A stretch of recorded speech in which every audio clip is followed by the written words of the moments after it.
If you peel back the layers of Rapunzel's hair in Tangled, you'll see just how complicated animating 3D hair can be. But back then, Disney had mainly focused on straight hair, building on its previous 2D looks. With Encanto, the studio figured out how to create coiled hair like Mirabel's with natural movement. But the animators didn't stop there.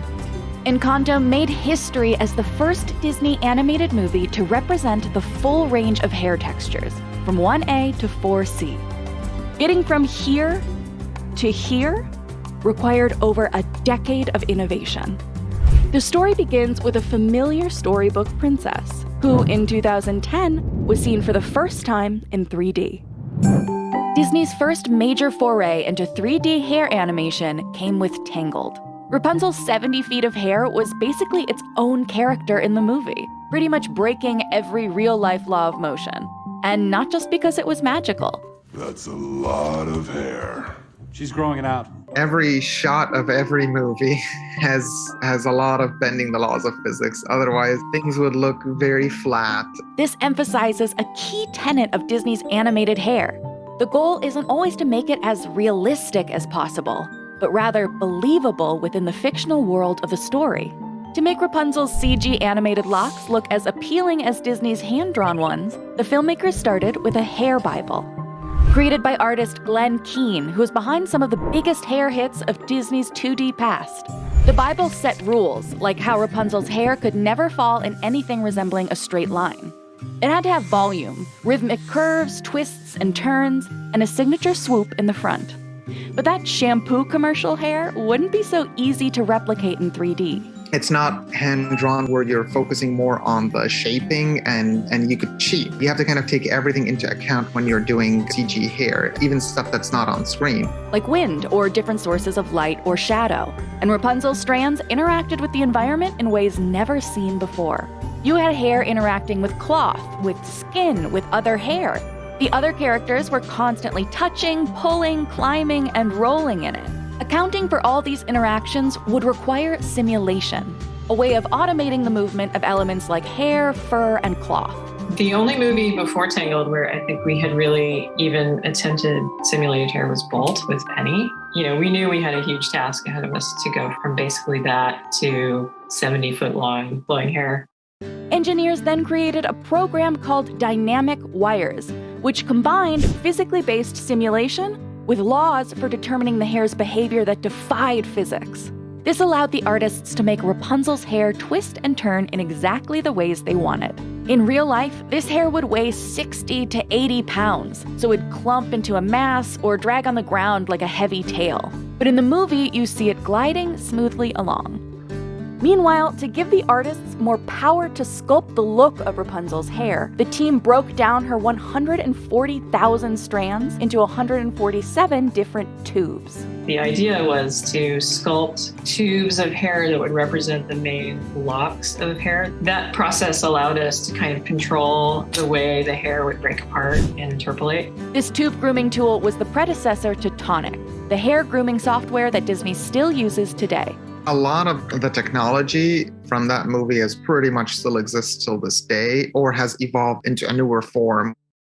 You can see that clearly in Frozen, which had over 50 unique hairstyles. Believe it or not, Elsa was originally going to have black, spiky short hair. But as the characters evolved, Disney decided to give both Elsa and Anna light-colored braids, in line with the Norwegian cultural traditions that inspired the movie.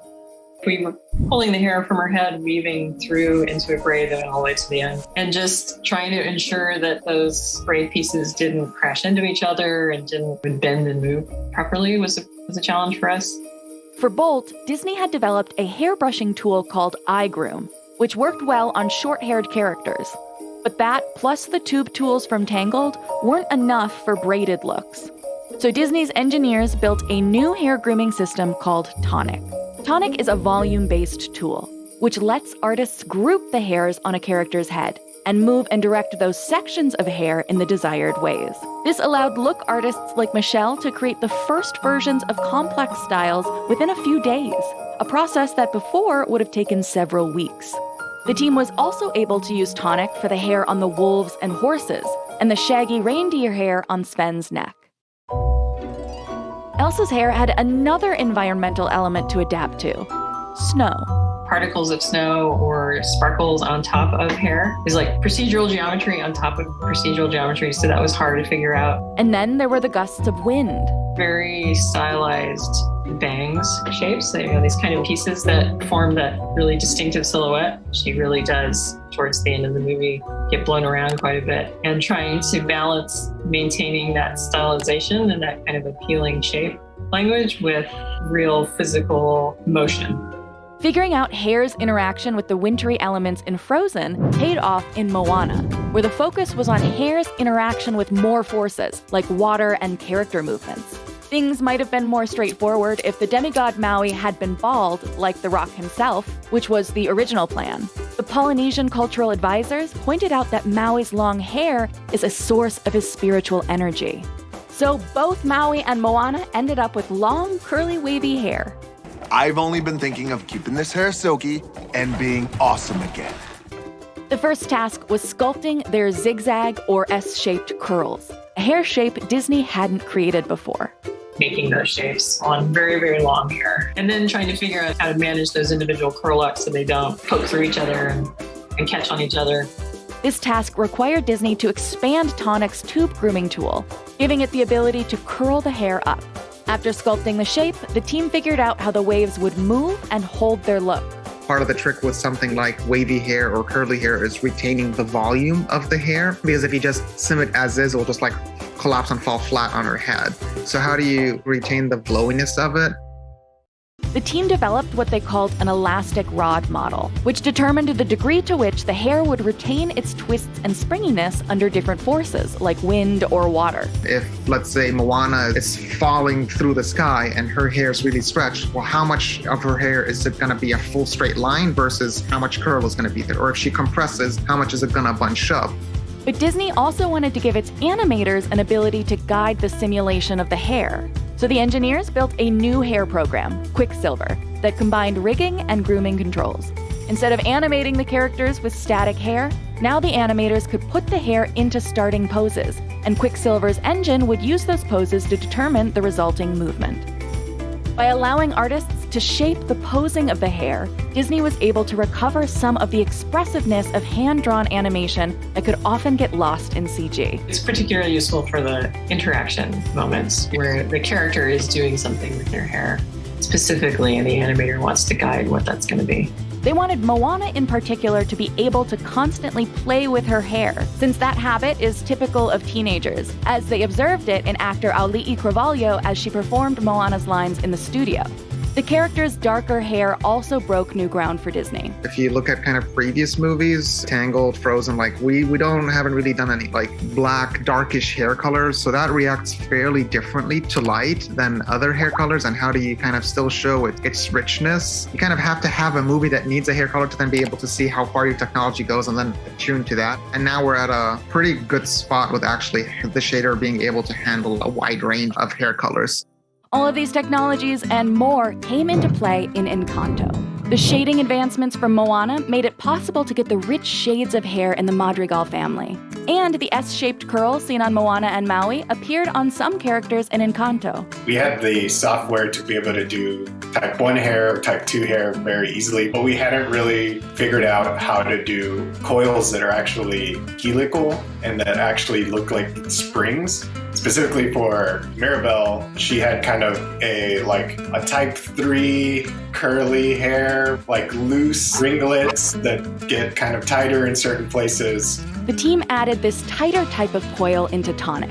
So there was a lot of collaboration with the technology team, trying to figure out what is hair actually doing when it starts to coil versus when it's wavy, and then figuring out how we can get our tools to actually do that. Emphasizing the unique attributes of each hair type was a big part of Jose's job as a character look development artist. We're trying to figure out what naturally is beautiful about this type of hair and how can we emphasize that. And the diversity goes all the way down to the individual hairs on a character's head. Curl direction is very important. So because you don't want two curls to look exactly the same, because then it feels very artificial. In everybody's hair, there's a lot of variation. Things like variety in size of the curls, hair color. We try to make sure that nothing is symmetrical.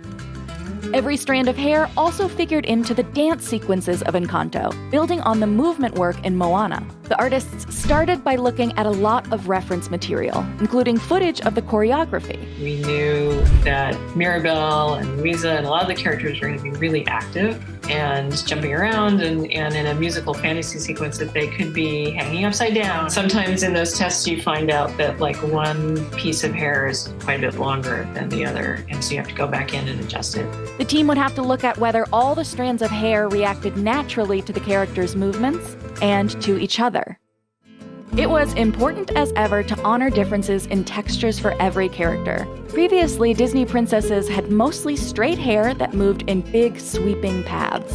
To make more tightly curled hair move naturally in Encanto, the team had to adjust this approach. We used to talk about how, when they were dancing, how the hair would have to move, how the hair would have to perform. For example, we have the idea that Afro hair or African hair has not movement, and we have the perception that that's something bad, but that's not bad. It's just our hair. Our hair doesn't have a lot of movement. It's okay that it stay like that, you know?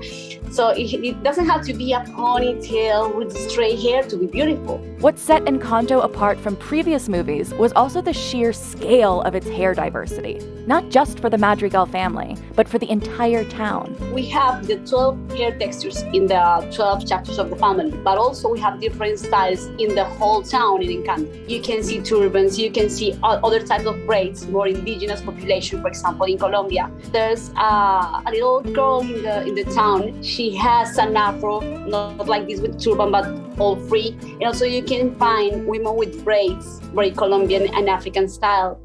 Every single head of hair had to be styled meticulously by the artists, picking up where they left off with Frozen. So if you watch kind of the evolution of having straight hair characters, and then suddenly Encanto has all these crowd characters with braids, and we could barely do 2 braid characters on Frozen. So the advancements are really there and they trickle down. But at the start of production, braiding hair was still a very manual process. So like how you would actually braid actual hair in real life, we have to do that with essentially 3D tubes that we use in our computer. By the end of the movie, we had a more automatic process for making braids where you just draw or you create a curve, a line along the head where you want your braid to come out, and then it'll do a little computer-made braid for you. That doesn't mean all the work is finished. There's so much diversity even within braid types that then there's more complex braids that we're looking at to try to figure out how to make those look really good. Ultimately, Encanto made history as the first Disney animated movie to represent the full range of hair textures, from 1A to 4C. A milestone reached by building a foundation of tools and then adapting them. What's also great about these tools is we're able to repurpose them in areas that you might not expect. The system that we use to do hair is the same system that we use to do plenty of other things. Like Mirabel's dress, her skirt has tons and tons of embroidery on it. We were able to use iGroom to be able to do some of the embroidery. The technological progress is impressive on its own, but it's always done in service of telling bigger stories. I think now at this point we have a really complete set of tools, and we should be able to make and represent the panoply of humanity, which is a really good place to be.